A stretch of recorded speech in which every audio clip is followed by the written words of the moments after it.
On screen with me from UC Irvine, you got head coach David Kniffin, libero Shane Aitken, and Micah Goss joining me here for our Big West men's volleyball preview. Thanks for jumping on today, gentlemen. Thanks for having us. Well, I'm going to start off with the first easy question for you, Niff. Well, he's kind of a new assistant, at least on the payroll, but how's it like having a familiar face in the program again in Michael Brinkley as an assistant? Yeah, I haven't met a lot of guys like Michael just in terms of his ability to read the game and teach the game. So he was obviously an excellent player for us, but just his ability to see things, break it down, and then just understanding and knowing the rhythms. The other thing I love about Michael is that, his real full-time profession is outside of volleyball, and he's coming back to us because he loves it and it's recharging for him, and he feels like he's got something he can give back to the program, which we love. Right. Well, I'm going to hit this next question with your student athletes on screen with you there, but both Shane and Mike, I wanted to get your thoughts after the 2025 season, your takeaways. I mean, both of you are on the younger end of that team, but you're on the court for UC Irvine because they're battling to get in the NCAAs. So whoever wants to start off, feel free to jump in. All you guys. Well, for me, I was just so grateful to actually be on the court and be able to play with such a great group of guys. So I was for the start of the season, I was just stoked to be out there, but I was still keep trying to win. I didn't lose sight of our mission, and I really think that we have a better shot this year. We have a really fun team, and last year we did lose a lot of good components, but I think we definitely made it up with new players and just the way we're playing them. So it's fun to see how we're going to be this year. Yep.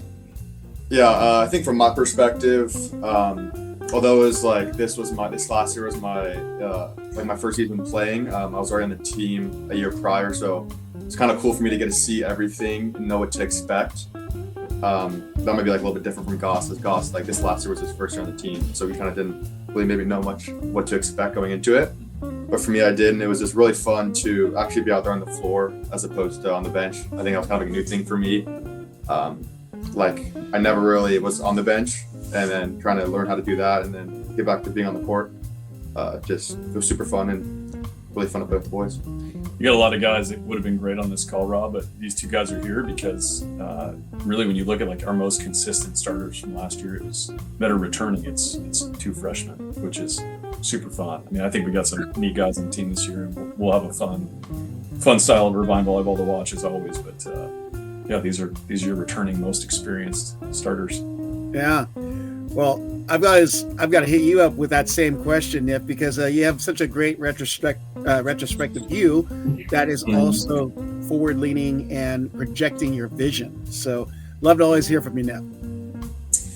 Yeah, I mean, I loved our style of plays the last couple of years. It was obviously really Heno dependent, and that's great. I mean, I think Akil Tangatur phrased it really well when he talked about how our team was structured over the last two seasons, and there's some guys in the NBA you look at for basketball that are just high volume shooters. They just need to take a ton of shots for them to get into a rhythm and go. And ultimately you want them doing that. And Heno had a way of playing, where he could sting you with some fast stuff, but then he could mix up his shot. So he could handle taking 50 or 70 swings in a night and then come back and do it again. And so we organized around the personnel we had.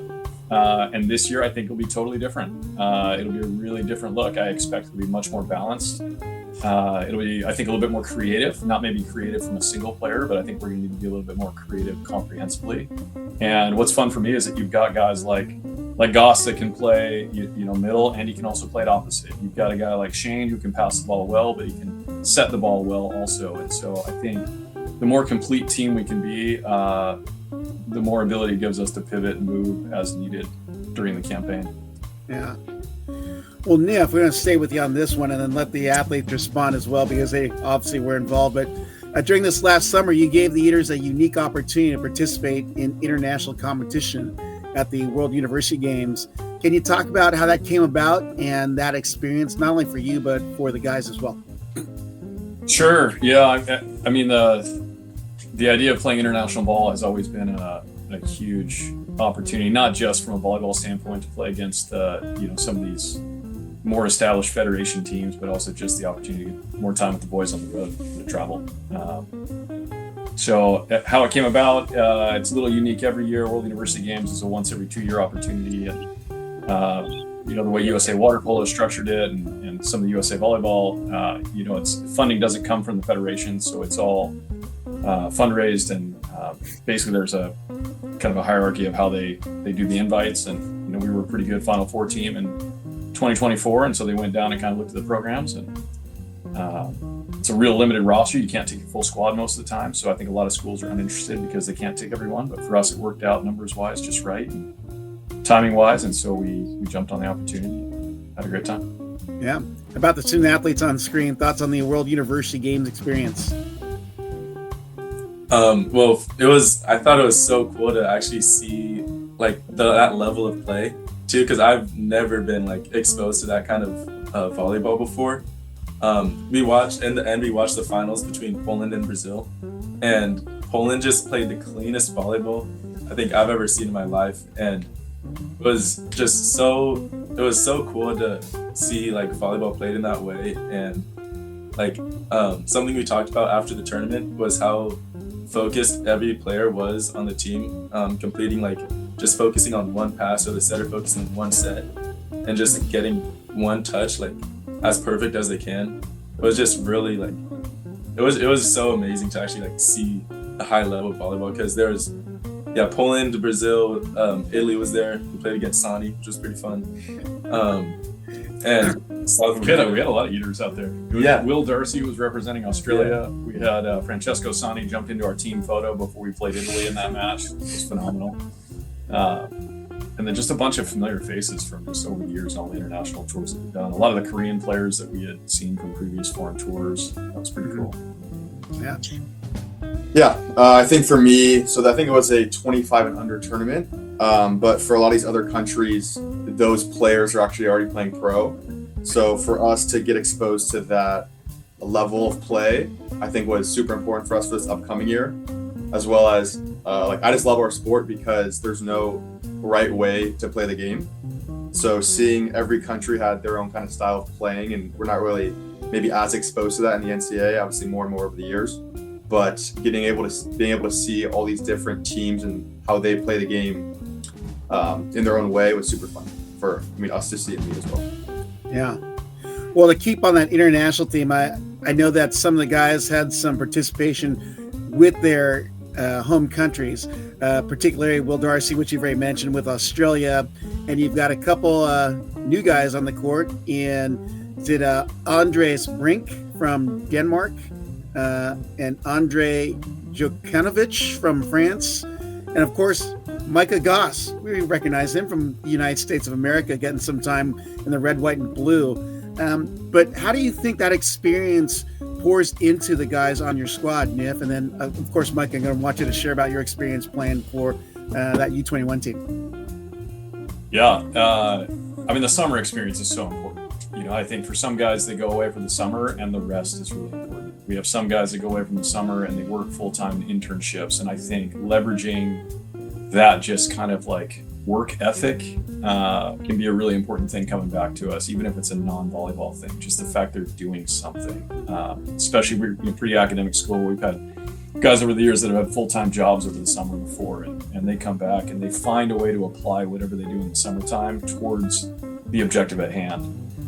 Specific to international volleyball, we had Andon Kiriakou represented Canada in World Championships, U21 level. Micah Goss, U21. Andre Jokanovic played in both the U19 and U21 World Championships for France.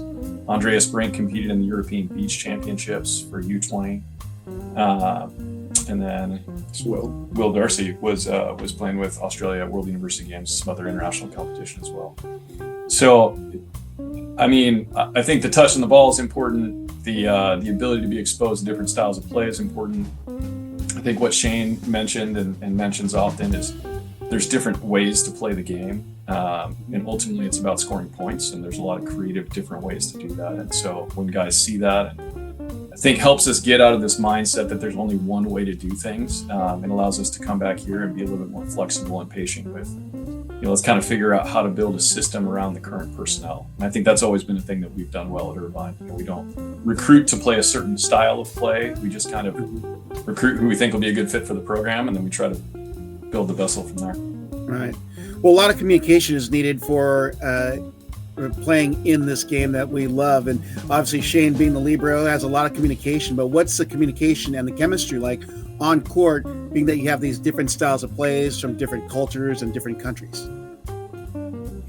Yeah, I think for me, it's just a trust thing. Although I haven't had a lot of time with some of those new guys from overseas, just kind of knowing and seeing what they've done in their careers already, it gives me a lot of trust in them. And then as well as just all the reps we've gotten this fall. Yeah, I think we've been in the gym a lot this fall getting reps, and that's how that trust is built. And yeah, I think that all kind of stems from that trust. Yeah. How about you, Mike? Anything to add on that? Yeah, so like more of a specific example is like with Shane too, and the blockers front row, we're trying to communicate more on like defensive schemes, and just we like in the training so far, we've seen a lot of the importance behind that. So we're definitely going to keep trying to work on like specific communication between front row and back row, just be more like unified team, unified defense. Right. And Niff, I'm going to go back to you on this one. And, obviously coming off of 2025, you lose 4 key athletes and the All-Americans, Hilaire Heno and Nolan Flexen and Max Grigoriev, and also a setter who is just one of those high volley IQ, skilled and passionate players in Joe Carlos. But how do you fill that spot in the Anteater gym in 2026? Yeah, I mean, we never do, right? You never replace these iconic guys with the same style. And it's just, every time a class graduates or some of these iconic personalities graduate or these unique physicalities or skills graduate, it's kind of like, well, the objective remains the same. The starting point is a little bit different. The resources and challenges along the way will adjust slightly. But for the most part, the metrics stay the same in the NCAA. We can kind of tell you what the top teams are doing in terms of if you want to be relevant in a championship conversation. And so it's just like, how do we, with the personnel we have, how do we still hit some of those kind of same metric thresholds and have a great time doing it and not get too frustrated when things aren't going well and get back in the gym and try to get one touch better and all the stuff that we've found to be true over the years, which maybe isn't that interesting to say over and over, but it's I love the mundaneness of it. It's fun just to get in it and pursue it. Right. Well, I'm going to hit your student athletes with this next one here. I love the student perspective, but your Eaters start off the season at the long-standing UC Santa Barbara Invitational, where you're going to face some opponents for the first time in program history. Then you come back into the gauntlet of foes of the MPSF for the likes of Pepperdine, Stanford, USC, and UCLA, which arguably has to be one of the hardest, if not the hardest, schedules in the nation. As competing student athletes, what are your thoughts on the competition as you kick off 2026? I mean, it's just more enjoyable. Yeah. Anytime that we're getting pushed by other teams to play our best, I think it's more fun for us. Even if that comes with more challenge, I think we'll always take that. Like, I don't know. I think it's way more fun. Yeah, Micah? Yeah, I'd have to agree. It's like just competing to like the top, like the highest level that you can is definitely more enjoyable than, and I don't know, just like not playing to the highest of capability you can, and just playing against the top teams, either like home or away, being in front of your crowds and like just fighting and battling as hard as you can. It's a great feeling. Yeah. And Niff, I'm going to give you the Big West question. As you come back from those non-conference matches and go into Big West conference play, what are your guys' outlook on the Big West, and what could that look like competition-wise in 2026? Yeah. I mean, we're all making playoffs in the Big West. We are hosting the Big West tournament this year, so that's exciting for us. I think one of the objectives always has to be to fight for one of the top 2 seeds, just so you're not playing 3 nights in a row, because there is a wear and tear factor. Although, I would anticipate that we're going to be a team that utilizes 9 or 10 deep in every match that we play. So hopefully we'll have some good experience in the court. We can be flexible, and if we need to be more durable at the end. But gosh, I enjoy the style of all the Big West teams. I think it should be just kind of generally improved across the board. You're losing some iconic players that have graduated or moved on, but in general, I mean, Big West is really entertaining volleyball, and I think one of the really fun things about the Big West teams is you're seeing attendance go up at all the Big West schools, so the actual game environments have improved. There was a moment where I didn't think the Brent Center could get much better, and then we put in that huge screen at the end, and it's been incredible playing on Court 21. You've got a few programs now that are playing on Terraflex. I think you've got us at UC Irvine, you've got Long Beach State, you've got Hawaii that are all playing on Terraflex now, which is the top end flooring for the Olympics and the NCAA championships. You've got more people with those kind of jumbotrons at the end. We've got that huge screen. San Diego had a phenomenal renovation. UC Santa Barbara is now playing more matches in the Thunderdome, which is really cool. That's just a whole different environment. As much as I love Rob Jim, it's a really cool look in the Thunderdome when you get to play in there.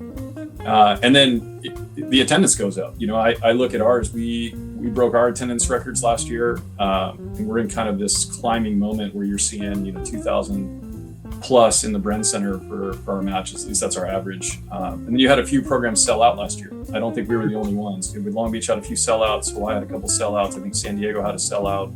We had a sellout. And so I don't know. It just volleyball matters in the Big West, and it matters to those institutions. And you're seeing some institutions put some real effort into making sure the game environment for the physical spectator that shows up is special. So aside from the volleyball, the quality of play, which we've talked about for years, I think that has to be something that we get really excited about, is this like resurgence to the live performance, right? In a world of screens and everything else where we can, on demand click and watch whatever we want. There is something really beautiful and cool about arts and athletics when they're live performances. And I think going to a Big West contest in men's volleyball is a worthwhile night for the family or the individual to go out and experience that. Yeah. I'm going to save the toughest question for the student athletes on screen. And I always love getting their perspective of their opponents. And with this question, I'm curious who you two think are leading candidates for Big West Player of the Year. That's a big one. That's a big question. It's kind of a trap question, Rob. Are they allowed to say somebody on their team, or do they have to go? Yeah. That's gonna be awkward if you say somebody on a different team. Yeah, I don't know.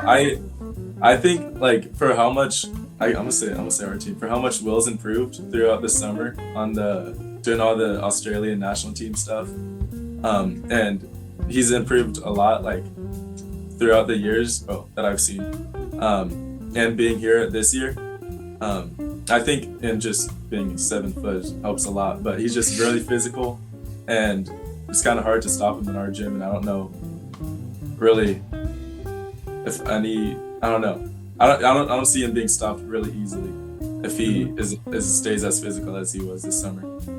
All right, Shane, you get the final call. Since he went with our team, I'll go with some other team.